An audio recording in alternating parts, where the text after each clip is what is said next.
Hello, I'm Jen. Welcome back to my channel, Literary Love 123, where I like to use my master's in English to discuss horror and sometimes other genres too from an academic standpoint. In today's video, I'm going to be talking about book and movie pairings. One of my goals in this video is to share some ideas that you might not have seen before, some pairings that are a little bit outside the box. So, that sounds good to you? Stay tuned.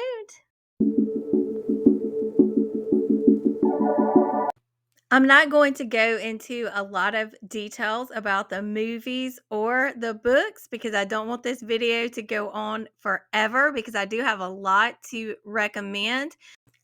For a lot of these pairings, it is really just the fact that I get similar vibes from the movies to the books that I'll be pairing them with.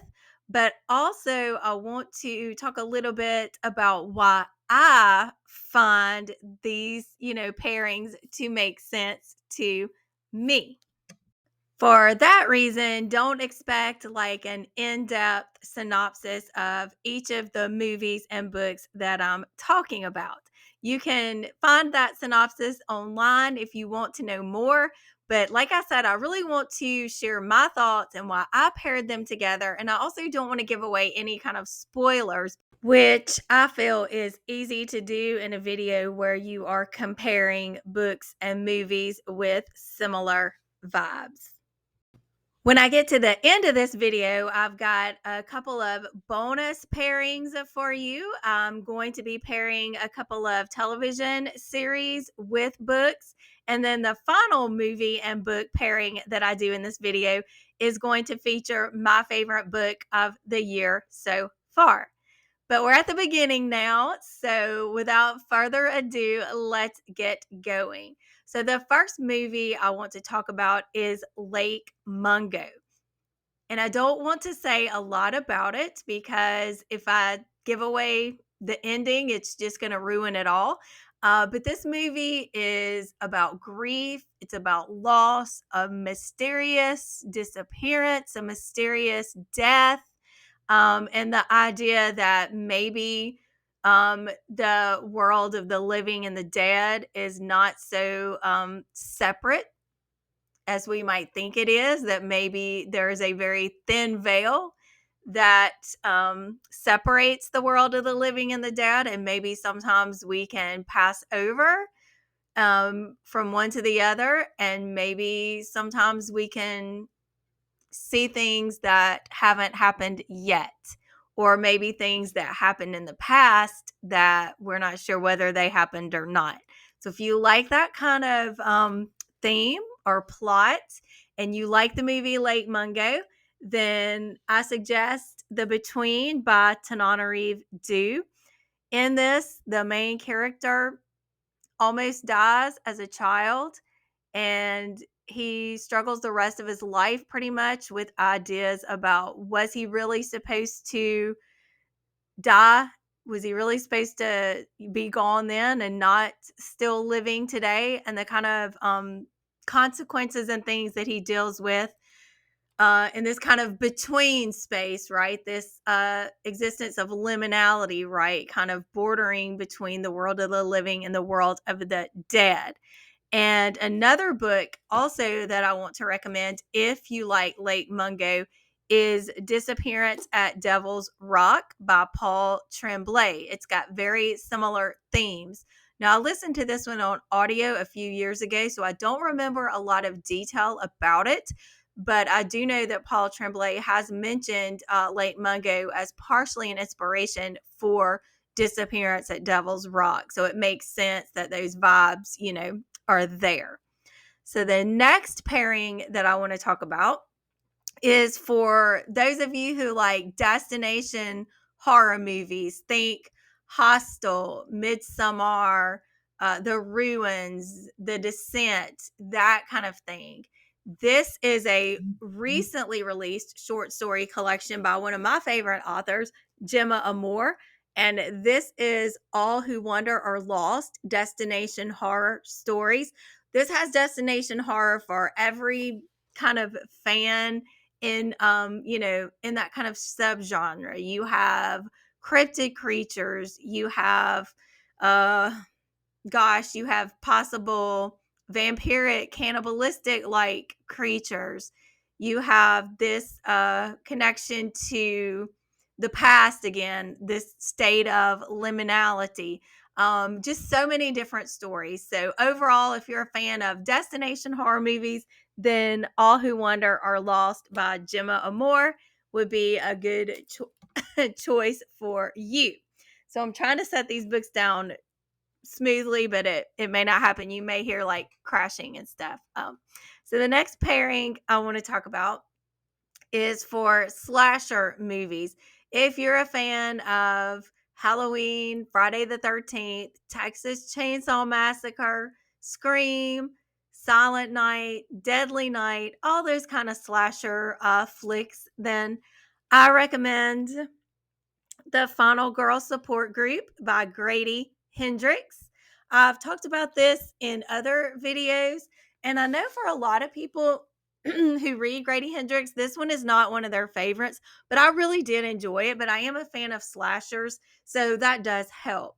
But we're following the aftermath of what happens after these final girls have survived the traumatic events. What are their adult lives like? So, just as the title says, we are following them as they are in a support group, and one by one, they start to get targeted again as adult survivors. Another book pairing for slasher movies that I want to recommend is actually a series, and that is the Indian Lake trilogy by Stephen Graham Jones. I am late to the game with this series. I just read My Heart is a Chainsaw at the beginning of this month, and I am currently, well, I'm almost finished now reading the second in the series, Don't Fear the Reaper. And the next audiobook I'm going to be listening to is going to be the final in the trilogy, and that is The Angel of Indian Lake. So, in this series, we're following Jennifer Daniels, who also often goes by the name of Jade, and she is a mega slasher fan, and she sees parallels in real life to slasher movies. And I don't want to give away a lot, but perhaps some of those slasher movies start to play out in real life in Jade's town. And it's got a lot of heart and emotion, and I really am enjoying that series. I don't want to get too far into that, right? I'm trying for time's sake not to get too caught up, but Jade Daniels is definitely shaping up to be one of my favorite literary characters of all time. So let's talk about another pairing. So the next pairing, like I said, I'm looking at my notes because I don't want to forget anything. If you are a fan of the movie Promising Young Woman, I have a couple of book recommendations for you. So in Promising Young Woman, we're following a young woman who is dealing with the aftermath of her friend's SA, and she is on a mission to take down men who are predators. And she doesn't do so in a violent way. It's a little bit different how she goes about it. That's all I want to say in case you haven't seen the movie. But a book that I'm pairing with this is They Never Learn by Lane Fargo. The main character in this book takes a different approach to getting rid of men who have SA'd women. And she picks out one man who has done this, one man a year, and she gets rid of him. There's also a dual timeline in this book where we're following a college student whose best friend was attacked in that way. And she is also dealing with the aftermath of what happened to her friend. Another book that I want to mention in pairing with Promising Young Woman is Such a Pretty Smile by Christy Demeester. In this, we're following a serial killer. Well, we're following our main character, but there is a serial killer who is known as the Cur, and he tends to go after women and girls who are not, not following societal standards, right? They're not smiling all the time. They're not fitting into the box of quote unquote good girls, right? So he targets them, but this it takes it in several different directions, and it's been a few years since I read this, but I did really enjoy it. As you can see, I tabbed it quite a bit, but it's another good choice to pair with Promising Young Woman. So the next movie that I want to talk about is the movie Rosemary's Baby. Now, I don't know if I said this. I don't think I said this yet. Of course, a lot of these movies are, adapted from books. So I'm not going to do that obvious comparison, right? It's pretty obvious, if you watch a movie based on a book that, yeah, the book would pair nicely with the movie, but I'm not going to do that. One of the books that I do, however, want to pair with the movie Rosemary's Baby. And before I go on about Rosemary's Baby, disclaimer, and I say this every time I mention that movie, Roman Polanski is a piece of shit. Okay, moving on. Books to pair with the movie Rosemary's Baby. The first one I want to talk about is The Yellow Wallpaper by Charlotte Perkins Gilman. In The Yellow Wallpaper, we're following a main character who has been prescribed what was known as the rest cure. And this was a real cure that doctors gave to women at this time in history, where they were forced really to rest completely. For example, Charlotte Perkins Gilman based The Yellow Wallpaper on her actual experiences that you can read about. Another book pairing here in The Diaries of Charlotte Perkins Gilman. But this rest cure, she was told not to pick up a pen, not to pick up a pencil, not to do any writing, not to do anything that was going to tax her mind because she was, quote, hysterical, unquote. And the best thing for her to do would be to live a domestic a life as possible. So she recounts in her diary that this so-called cure actually pushed her to the brink of insanity, where she almost took her own life. And those details are recounted in a fictional and kind of, a bit possibly supernatural, some people read into here, in The Yellow Wallpaper. And this, of course, would tie into this idea that women don't know what's best for them, right? That the men in their lives, whether it be their doctors or their husbands, they know what's best, such as in the movie Rosemary's Baby, right? Where Rosemary's husband, Guy, supposedly knows what's best for her.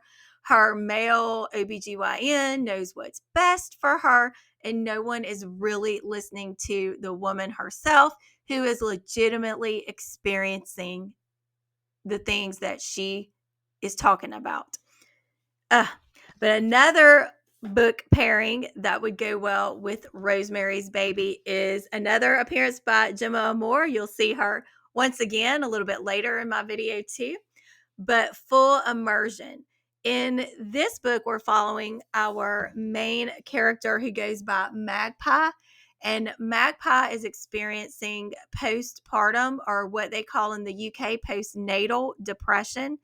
And one day she sees her own dead body, and she's in therapy dealing with her feelings, dealing with her depression, and it's all connected to her seeing her own dead body. And I can't really say a lot more about it without giving spoilers, but this one is a very in-depth look at what it means to experience depression and some of the other symptoms that go with depression, like derealization, depersonalization, dissociation, trauma. It deals with effects of trauma. So it's a good book to pair with Rosemary's Baby. The next movie on this list that I want to talk about is The Exorcist. That is my favorite movie of all time. And some of the books that I pair with the movie The Exorcist are, first of all, A Head Full of Ghosts by Paul Tremblay. So he's making another appearance on this list. I won't really go into a synopsis of the Exorcist movie. You probably know what that's about. But A Head Full of Ghosts is about she's a preteen or maybe a young teen girl who is possibly possessed. She may possibly also be dealing with some kind of mental illness. Her family is in need of financial help, so they they don't hire, they allow a TV crew to come in and make a series about their daughter and what she's experiencing. There's a priest who is there to perform or attempt to perform an exorcism. And if you're not typically a fan of possession and exorcist type stuff, then I feel like A Head Full of Ghosts would still work for you, because the way that Paul Tremblay really goes into the psychology and psychiatric nature of what this girl is experiencing is just very he does something very different with the whole possession trope. Another book that I pair with The Exorcist is Goddess of Filth by V. Castro. This book follows five teenage girls. At the opening of the book, they perform a seance. During that seance, one of the girls, Fernanda, gets possessed, but she does not get possessed by the devil or any kind of demon. Instead, she gets possessed by an ancient Aztec goddess. And through this possession, Fernanda really comes into her own. She becomes empowered. She begins to exercise her agency in ways that she had not previously done. And this book would also work really well for fans of the movie The Craft. The girls in this book talk about The Craft, they watch The Craft. So, bonus there too. If you like The Craft, you would probably also enjoy Goddess of Filth. The next movie that I want to talk about is The Omen, and I'm talking about this original movie. I do want to see the first Omen as soon as it starts streaming. I hope to be able to watch it. But a book that I would pair with The Omen is Sour Candy by Keelan Patrick Burke. So in the movie The Omen, we have the young child Damien, who perhaps may be the Antichrist. And in Sour Candy by Keelan Patrick Burke, we have a young boy who is not exactly what he may seem. So in Sour Candy, the main character has gone to the store to buy like snacks and stuff for him and his girlfriend to enjoy while they kind of chill out over the weekend. And while he's in the store, he hears and sees this little boy who is just screaming, throwing a tantrum. He wants this particular kind of candy. His mother is just kind of standing there, not sure what to do. The man is thinking to himself, I'm glad that I don't have kids, and I'm glad that's not my kid. But then when the man leaves the store, there's an accident that takes place. And in that accident, this woman, this mother he saw in the store, I can't remember exactly. She either dies in the accident or does maybe causes herself to die after the accident. At any rate, this young boy ends up going home with our main character. And perhaps, as I mentioned, this isn't just a regular bratty kid, perhaps this kid is something a little bit more otherworldly. Perhaps the narrator finds himself in an inescapable hell. So I definitely feel very similar vibes between The Omen and Sour Candy. The next movie I want to talk about is Pet Cemetery, and I am talking about the 1989 movie, but the adaptation that came later, it would work too if you like that adaptation. Then here are some books that would pair well with Pet Cemetery. So the first one that I want to talk about, let me consult my list here, is Crossroads by Laurel Hightower. Both of these share themes of what a parent would do in order to bring their child back from the dead, in order to have the possibility of a little bit more time with their child. Whereas Pet Cemetery, we're looking at what a father specifically would do. In Crossroads, we're looking at what a mother would do in order to bring her child back from the dead. A couple of other books that fit into this category. One of them is Ling Hun by Ah Yang. This story follows a family that moves to this neighborhood or this town that is called home. And all the people who live there have lost someone. And by living there, they hope to be able to reconnect with their deceased loved one. There is something about this area that allows that inner, worldly kind of between the living and the dead to connect.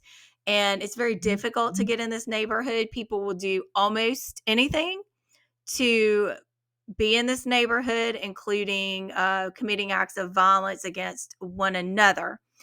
Another book that I just now thought about too, as I'm talking, that would fit this would be um, Craig DeLuey's Suffer the Children. Again, there's an event in this book where all the children in the world die all about the same time.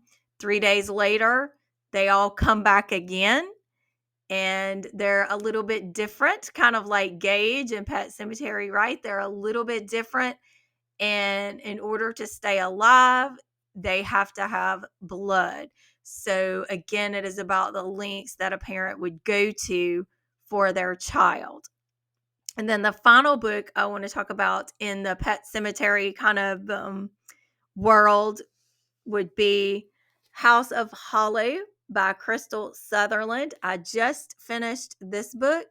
And again, there are some things that take place as far as what a parent or even a sibling might do in order to keep their siblings alive.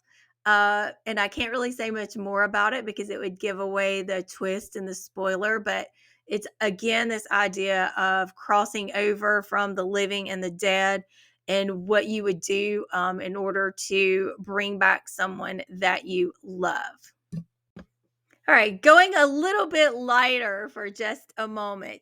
If you are a fan of Tim Burton's The Legend of Sleepy Hollow, then I think you would enjoy Horseman by Christina Henry, because this also takes Washington Irving's The Legend of Sleepy Hollow and adapts it, updates it, changes the story.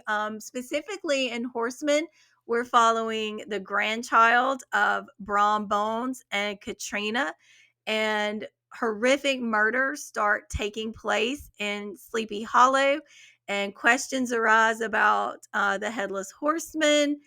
It is pretty brutal too. I said we're kind of taking this lighter, but some of the descriptions in Horseman are really brutal. But if you like that Tim Burton kind of vibe, that kind of Sleepy Hollow vibe, then Horseman will be a good fit for you.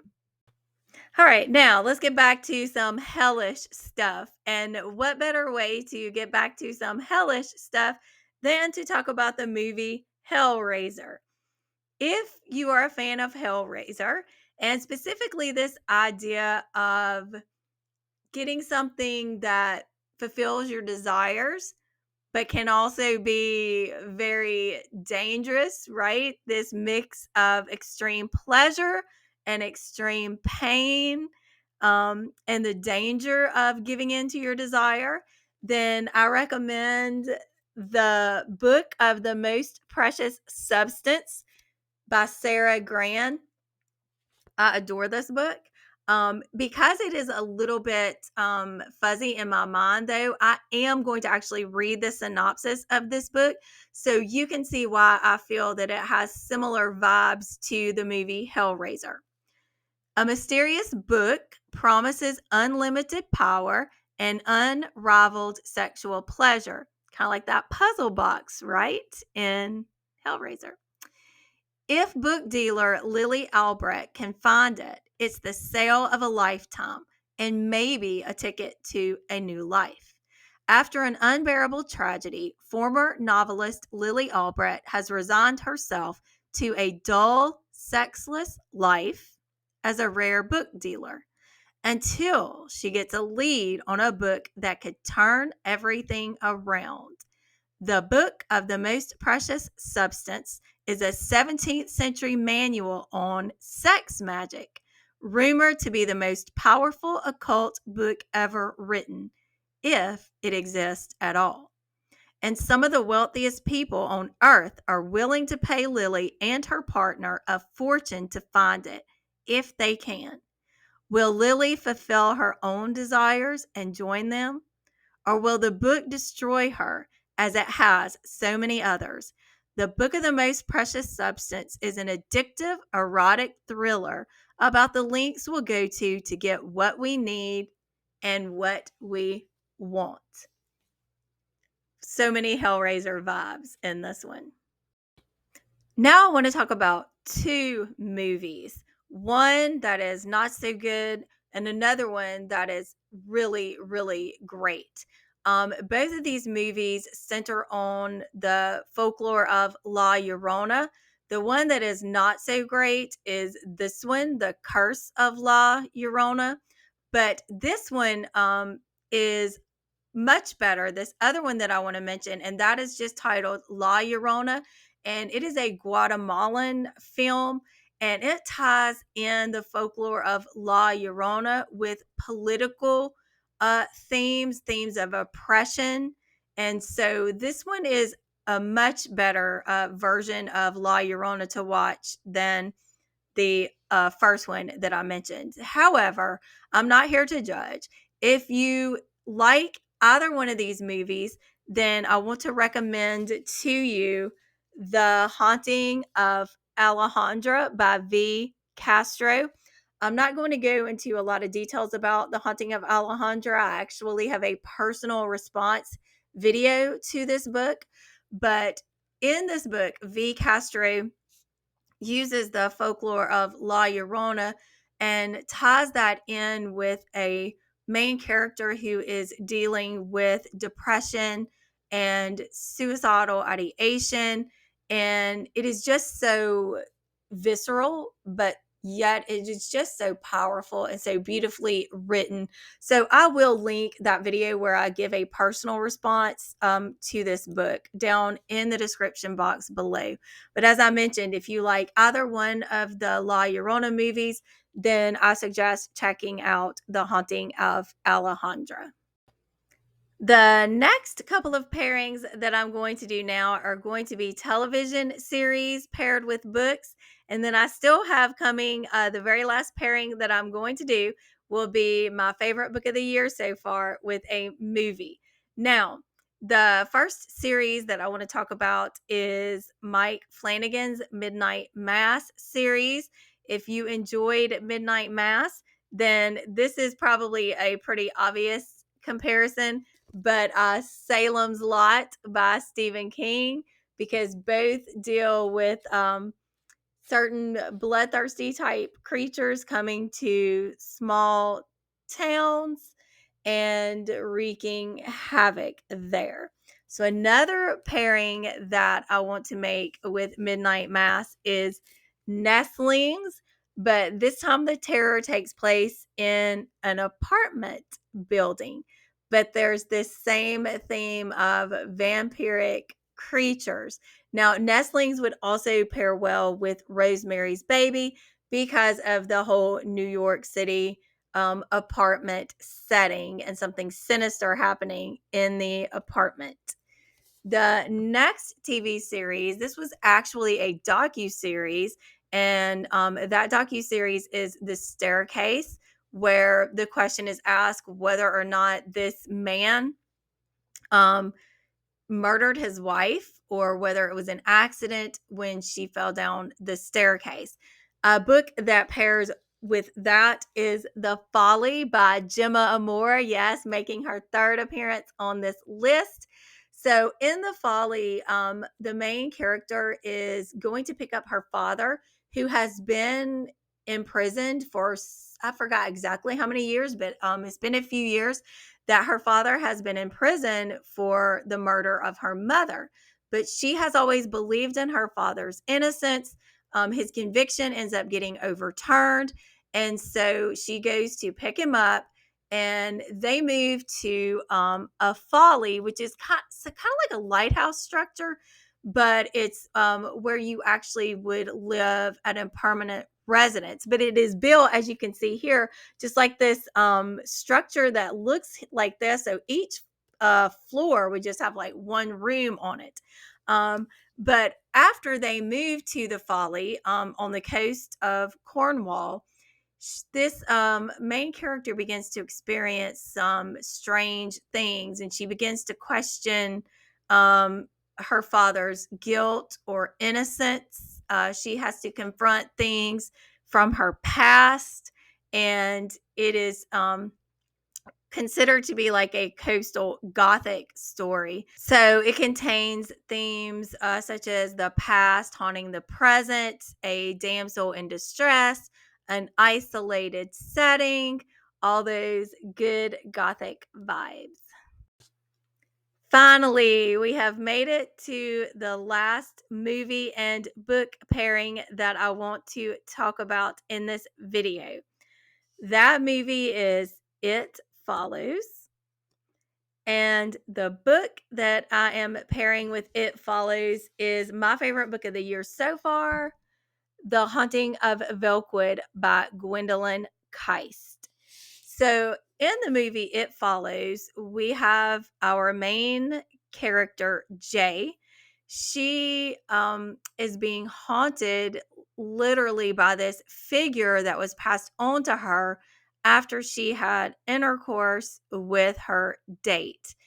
Now, this movie really is about the effects of trauma and how trauma can continue to follow us through all kinds of different forms, because this entity that follows her can take the shape of strangers. But even more creepy to me is that it can take the shape of people you love, such as her grandfather, such as another character in the movies, his mother. And this idea that the effects of trauma can linger for years and years, and even those who are closest to you may not be able to see the trauma, but then also can contribute to that trauma too. And there are similar themes in The Haunting of Velkwood. So this follows the main character, Talitha.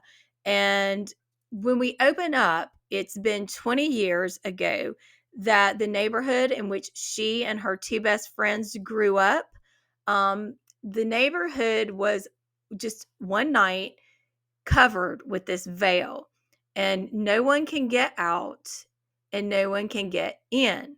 The only people who can pass in and out of that veil are the main character, Talitha, and her two best friends, Brett and Grace. Now, they were not there the night that the veil came over. They had left for college, but because they did live in the neighborhood, they can pass through that veil. But the people who were still inside it, such as our main character, Talitha's mother and her sister. The other characters, some of their family is still behind. The people who are inside that veil are frozen back in that time period in which the veil came down. And each of the three characters that are our main characters, Talitha, Grace, and Brett, they all dealt with trauma stemming from events that took place in that neighborhood. And each of them is dealing with trauma in different ways. Talitha is just kind of surviving. She's not really thriving. She's from job to job, relationship to relationship. So she is getting by as she is dealing with the effects of trauma. Brett, on the other hand, has made a successful career out of refurbishing old buildings that were stuck in the past. She's updated them and made them new. So, as you can see, she's taken the exact form of her trauma and turned it into inspiration to be successful. The other young lady who escaped from the neighborhood, their other friend, Grace, she immediately fell apart after the veil came over the neighborhood. So she is not really able to process and deal with her trauma. So she is just really having a very messy life.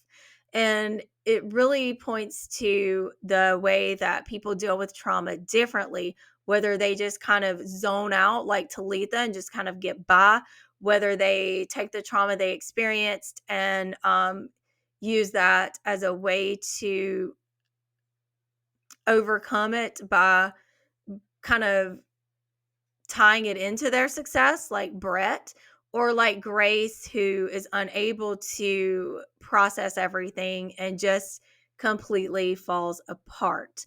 And so much of that is connected with the idea of not really ever being able to escape the past and the things that happened to us.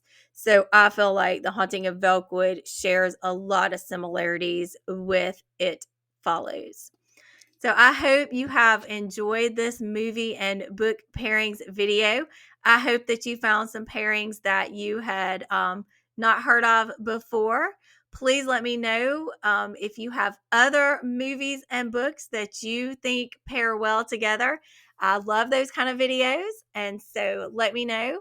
If you do a video like that, tag me because I want to be able to watch it. Thank you again for watching. I appreciate you so much. If you think others would enjoy this, please feel free to share it. Like this video, subscribe, hit that bell so you won't miss a video from me. Thank you so much for watching. Bye.